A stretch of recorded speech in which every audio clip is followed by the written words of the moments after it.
حضرت عمر رضی اللہ تعالیٰ عنہ قائد خلافت ہے، بیت المقدس کا محاصرہ کیا گیا، فصیل بڑی اونچی، شہر اندر سے سیلف سفیشینٹ، حملے کا راستہ کوئی نہیں، محاصرہ طول کھینچ رہا ہے، لیکن ان کے پاس رسد بھی موجود ہے، پانی بھی موجود ہے، وہ دروازے بند کر کے بیٹھے ہوئے۔ بالآخر اللہ تعالیٰ کی مشیت کا ظہور کیسے ہوا؟ ان کے کچھ علماء آئے فصیل پر، کہا دیکھو مسلمانوں، تم قیامت تک بھی یہاں پڑے رہو گے محاصرہ کر کے، ہمارا یہ شہر فتح نہیں ہوگا۔ ہاں، ایک درویش بادشاہ کے ہاتھوں یہ شہر فتح ہونا ہے، لیکن تمہارے اندر ہمیں وہ نظر نہیں آ رہا۔ ابو عبیدہ بن الجراح رضی اللہ تعالی عنہ، امین هذه الامہ، ان کا فوراً ذہن گیا وہ درویش بادشاہ مدینے میں بیٹھا ہوا ہے عمر رضی اللہ تعالی۔ اب ایک اور عمر بھی ہے جو قندھار میں بیٹھا ہے، نقشہ وہی ہے، سادگی کی حد تک نقشہ وہی، بالکل وہی، اپنی آنکھوں سے دیکھا ہے، دو ہی ساتھ، عمر اول عمر ثانی تھے عمر بن عبدالعزیز۔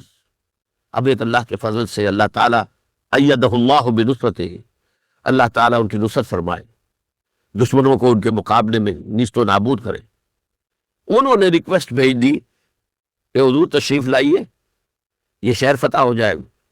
وہ ہے سفر تاریخی، اتنا طویل سفر، تقریباً 700 میل، ایک اونٹ، ایک خادم، ایک منزل پہ امیر المومنین اوپر بیٹھے، خادم آگے چل رہا ہے، اگلی منزل پہ خادم اوپر بیٹھا ہے، امیر المومنین آگے جا رہے ہیں۔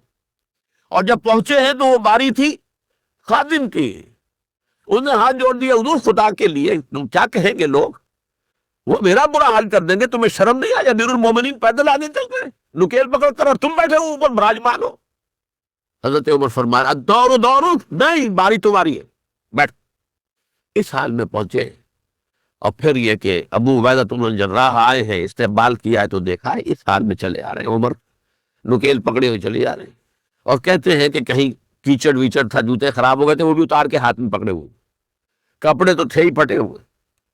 انہوں نے کہا اپنی حضرت ابو عبیدہ نے، دیکھیے یہ بڑا متمدن ملک ہے، بڑا مہذب علاقہ ہے یہ، آپ ذرا حلیہ اپنا دوست فرما لیں تب جا کے پیش ہم آپ کو کریں گے۔ آپ نے فرمایا نحن قوم اعزنا اللہ بالاسلام، ہم وہ قوم ہیں جنہیں اللہ نے عزت دی ہے اسلام کے ذریعے سے، کپڑوں کے ذریعے سے نہیں، دولت کے ذریعے سے نہیں۔ اسی حال میں گئے ہیں، اوپر سے انہوں نے کھڑے ہو کر نشانیاں دیکھی ہیں، اپنی کتابیں کھولی، ہاں یہ وہی ہے، اچھا لو جی سرنڈر، شہر تمہارے ہاتھ میں۔ خون کا ایک قطرہ نہیں بہا اور بیت المقدس فتح ہو۔ لیکن اس وقت حضرت عمر نے ایک نرمی یہ کی کہ یہودیوں کے لیے بھی اسے اوپن سٹی قرار دے دیا۔ یہ احسان عظیم حضرت عمر کا، اس سے پہلے یہودی آ ہی نہیں سکتا تھا، داخل ہی نہیں ہو سکتا تھا، وہاں وہ آ کر وزٹ نہیں کر سکتا تھا، زیارت نہیں کر سکتا تھا اپنے مقدس مقامات کی۔ حضرت عمر نے یوں سمجھیے کہ تقریباً 550 برس کے بعد ان کے لیے راستہ کھولا ہے کہ ہاں تم آ سکتے ہو، زیارت کر سکتے ہو۔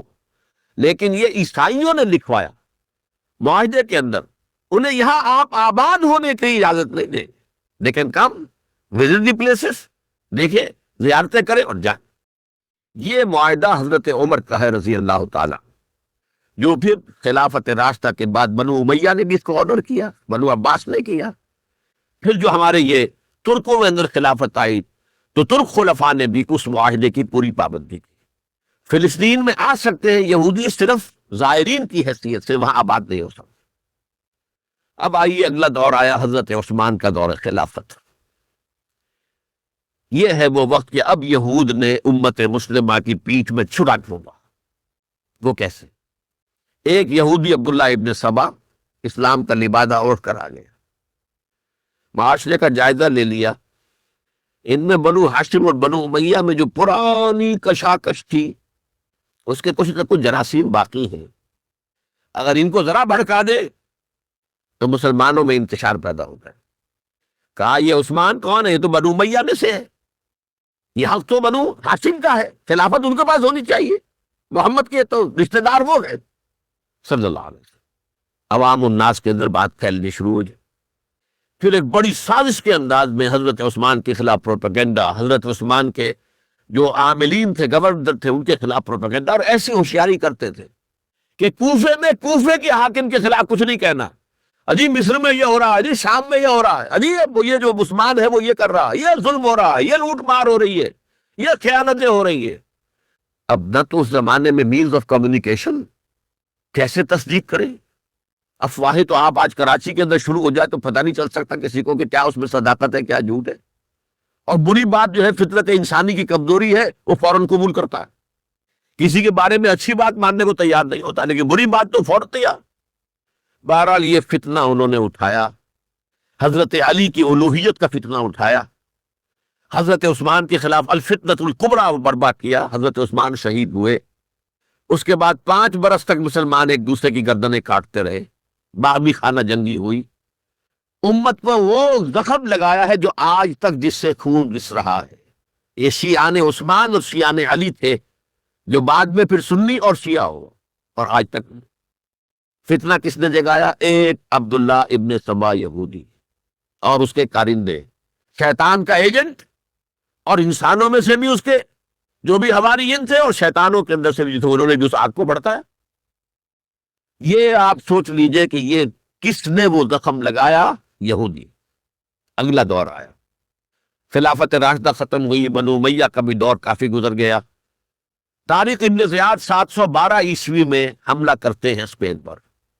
اسپین اس وقت عیسائیت کا بہت بڑا گڑھ، بڑے کٹر ترین عیسائی جو ہے وہ اسپین میں ہے، لہذا یہودیوں کی وہاں بہت پٹائی ہوتی، میں بتا چکا، دشمنی تھی چلی آ رہی تھی عیسائیوں کے ہاتھوں یہودیوں کی، وہ تو سن 300 عیسوی سے ایمپرر کانسٹنٹائن کے بعد سے شروع ہو گئی۔ اس حوالے سے یہودیوں نے اس وقت چالیکی یہ برتی، کچھ راستے واسطے بتائے، کچھ مدد کی طارق ابن زیاد کی۔ طارق ابن زیاد نے انہیں اپنا محسن سمجھا، ہسپانیہ فتح ہو گیا تو یہودی چونکہ محسنین کی فہرست میں آ چکے تھے، انہیں بہت اقتدار نصیب، بڑی سپورٹ مسلمانوں نے دی۔ ان کے بڑے بڑے علماء جو اسی دور کے اندر پیدا ہوئے، بڑے بڑے تھنکرز ان کے اسی دور میں پیدا ہوئے۔ بن گوریون جو کہ ایک وزیر اعظم تھا اسرائیل کا، اس نے یہ لکھا اپنی کتاب میں، Muslim Spain was the golden era of our diaspora.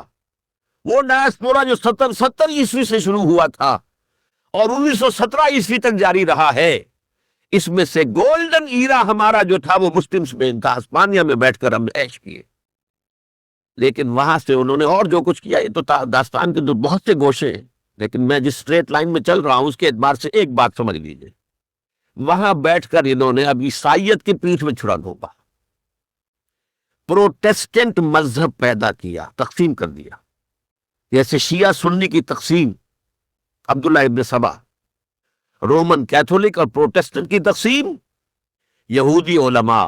ہوتا کیا تھا، ہسپانیہ کی یونیورسٹیاں ہیں، کارڈووا میں ہے، ٹولیڈو میں ہے، گراناڈا میں ہے، غرناطہ، قرطبہ، تولیتلا، اور وہاں آتے تھے لوگ، فرانس سے چلے آ رہے ہیں نوجوان پڑھنے کے لیے، جرمنی سے چلے آ رہے ہیں، اٹلی سے چلے آ رہے ہیں، 3 ہی ملک قریب ترین پڑھتے ہیں سینٹرل جو یورپ کے ہیں۔ یہاں پر جو ہے وہ اسلام جو نور پھیلا رہا تھا اس سے بھی مستفیض ہوئے، جہالت کے جو ہے پردے ان کے وہ چھٹے، اس کے ساتھ ہی وہ یہودی وہاں ان کے اندر جو جراثیم داخل کر رہے تھے وہ اس عیسائیت کے خلاف بغاوت تھے جو اس وقت دنیا میں